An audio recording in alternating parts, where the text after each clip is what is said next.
Assalamualaikum warahmatullahi wabarakatuh. Salam sehat dari saya, petani Indonesia. Teman-teman, getah Indonesia semakin lama harganya semakin hancur, semakin merosot, nggak pernah naik. Nah, kenapa?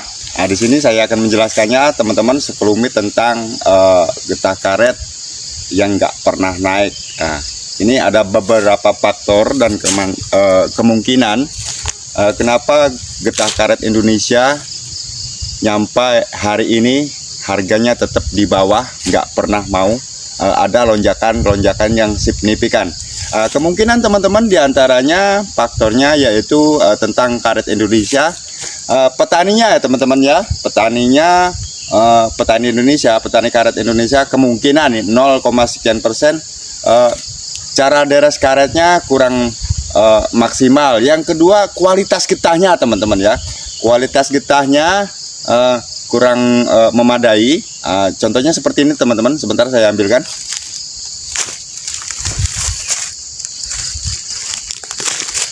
Nah, ini teman-teman, ini contoh karet kualitas Indonesia teman-teman.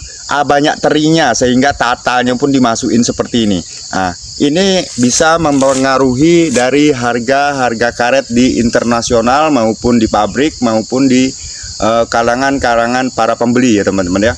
Seperti ini hendaknya jangan dimasukkan seperti ini. Ini bisa mempengaruhi harga komoditi karet Indonesia. Yang kedua teman-teman, kemungkinan pemerintah kurang memperhatikan karet ataupun para petani karet Indonesia ya teman-teman ya. Yang maksud saya bukan untuk disubsidi, tapi memperhatikan dari kualitas getahnya, kualitas dari para petaninya, kualitas dari perkebunan karetnya, kebun karet di masyarakatnya. Yang selanjutnya teman-teman, kemungkinan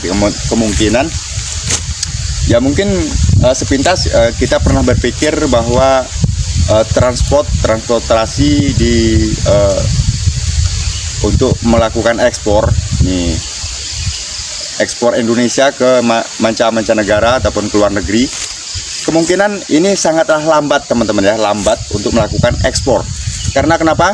Karet Indonesia 0, sekian% tinggal dari yang dulu 100%, kemungkinan tinggal 30% ataupun 25% lagi yang masih ada di Indonesia. Hal ini juga bisa mempengaruhi dari harga karet Indonesia teman-teman ya. Karena kenapa? Ya mungkin sejenak kita untuk mereview ataupun berpikir secara logis. Punya kapal yang besar, jadi kita melakukan ekspor kan tentu menggunakan kapal-kapal besar teman-teman ya, truk-truk yang besar, mobil-mobil yang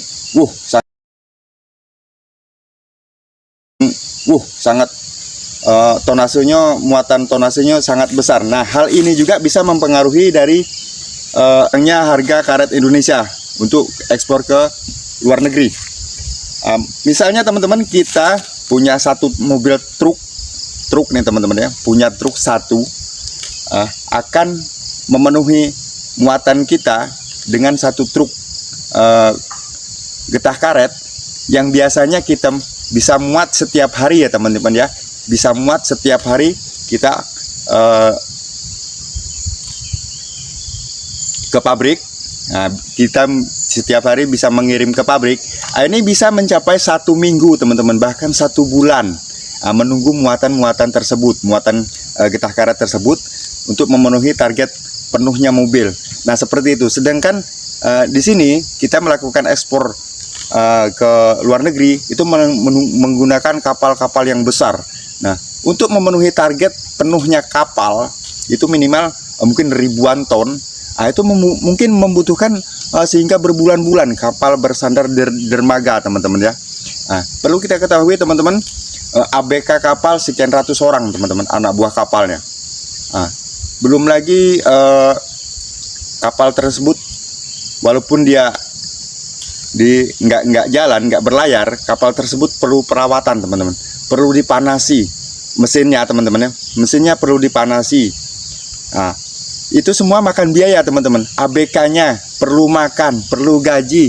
Nah itu teman-teman. Jadi yang mau nggak mau harga karet kita dipotong harganya untuk memenuhi itu tadi teman-teman. Untuk memenuhi bayar ABK, bayar kapal, solarnya, solar kapal, semuanya. Nah, di situ.